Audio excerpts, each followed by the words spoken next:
الرحمن الرحيم. عن أبي هريرة رضي الله تعالى عنه قال: خطبنا رسول الله صلى الله عليه وسلم فقال: يا أيها الناس قد فرض عليكم الحج فحجوا. فقال رجل: أكل عام يا رسول الله؟ فسكت. கண்ணியத்திற்கும் மரியாதைக்கும் உரிய அல்லாஹ்வின் நல்லடியார்களே, அருமையான சகோதர பெருமக்களே, அருமநாயகம் ஹதரத் ஸல்லல்லாஹு அலைஹி வஸல்லமுடைய பாக்கியம் நிறைந்த நல் உம்மத்துமார்களே, அருமையான பெருமக்களே, எந்த விஷயத்தை கேட்க இருக்கிறோமோ அந்த விஷயத்தின்படி அமல் செய்யக்கூடிய பாக்கியத்தினையும், கேட்ட விஷயங்களை பிறருக்கு எத்தி வைக்கக்கூடிய பாக்கியத்தினையும் அல்லாஹ் நம் அனைவருக்கு வழங்கிடுவானாக. நம்முடைய வாழ்நாட்களை அல்லாஹ் ஆரோக்கியமான வாழ்நாட்களாக ஆக்கி தருவானாக. மருத்துவமனைகளுக்கு செல்லாத காலங்களாக ஆக்கி தருவானாக. மருத்துவமனை செலவினங்களிலிருந்து அல்லாஹ் நம் அனைவரையும் முழுமையாமல் பாதுகாப்பானாக.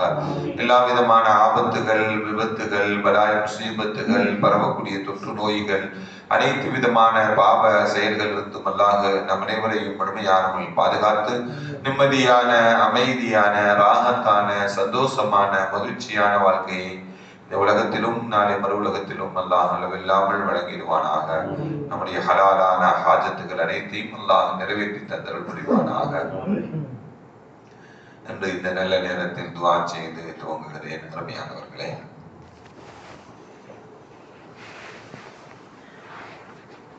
கடந்த நாட்களில் கிதாபு தஅவா என்று சொல்லக்கூடிய பிரார்த்தனைகள், துஆக்கள் சம்பந்தமாக ஏராளமான ஹதீதுகள், நபிகள் நாயகம் ஸல்லல்லாஹு அலைஹி வஸல்லம் ஓதிய துஆக்கள், பிறர் வேண்டிய கோரிக்கைகள் ஏற்ற ஸல்லல்லாஹு அலைஹி வஸல்லம் கற்றுக் கொடுத்த துஆக்கள் என்று நாம் பார்த்தோம். அதனை அடுத்து உண்டான சாப்டர்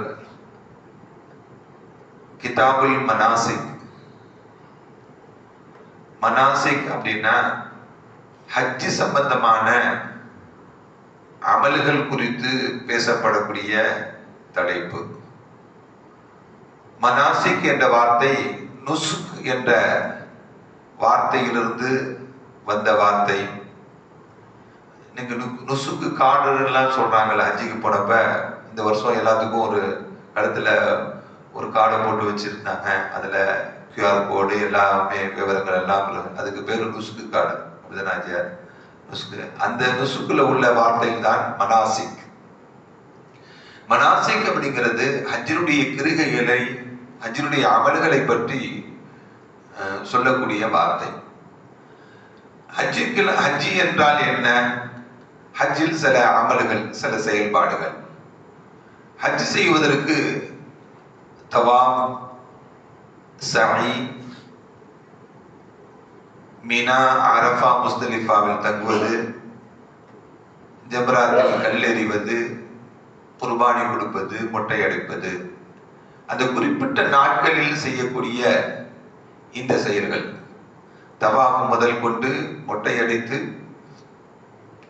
அந்த அமல்களில் இருந்து முழுமையாக விடுபடுவது, இது தாண்டி இஹ்ராம், தல்பியா, இதெல்லாம் அதை உள்ளடக்கிய செயல்பாடுகள். அது இந்த குறிப்பிட்ட நேரங்களில், குறிப்பிட்ட காலங்களில் செய்யக்கூடிய அந்த ஹஜ்ஜினுடைய அமல் ஹிஜ்ரி 9ஆம் ஆண்டு கடமையாக்கப்பட்டது. ஹிஜ்ரி 8ல் ஃபத்ஹு மக்கா கிடைக்குது, மக்கா வெற்றி கிடைக்குது. 9ஆம் ஆண்டு ஹஜ்ஜி கடமையாக்கப்படுகிறது. 10ஆம் ஆண்டு தான் ஸல்லல்லாஹு அலைஹி வஸல்லம் அவங்க ஹஜ்ஜி செய்யறாங்க.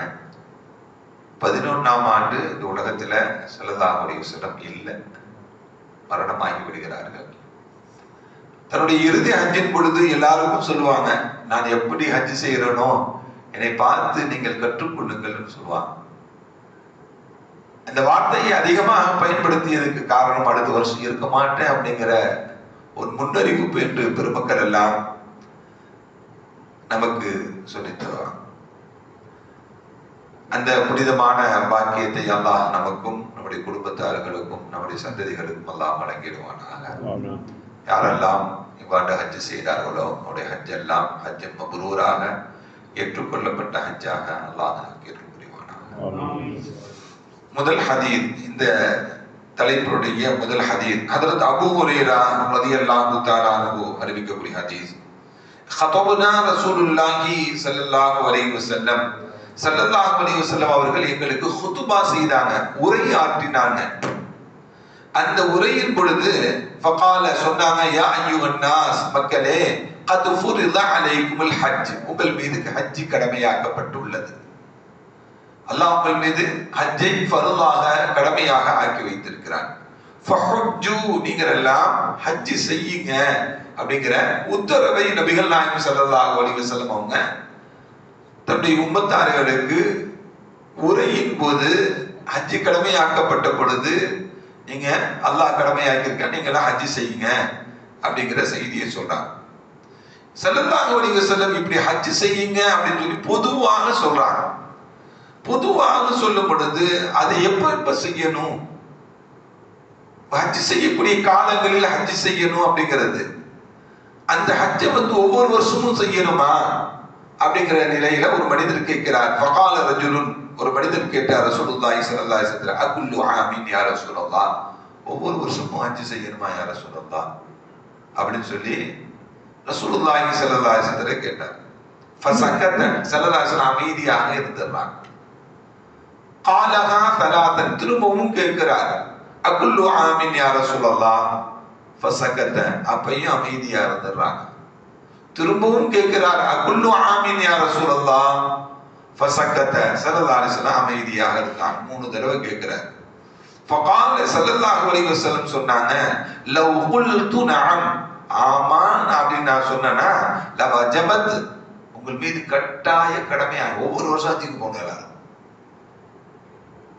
ஆமான் அப்படின்னு ஒரு வார்த்தையை சொல்லியிருந்தா லவஜபத் என்ன ஆயிடும், உங்கள் மீது ஒவ்வொரு வருஷத்துக்கு போயிட்டு வர முடியுமா எல்லாரும் சேர்ந்து? அது சாத்தியமா? அது நடைமுறைக்கு சாத்தியமா அப்படின்னா முடியாது.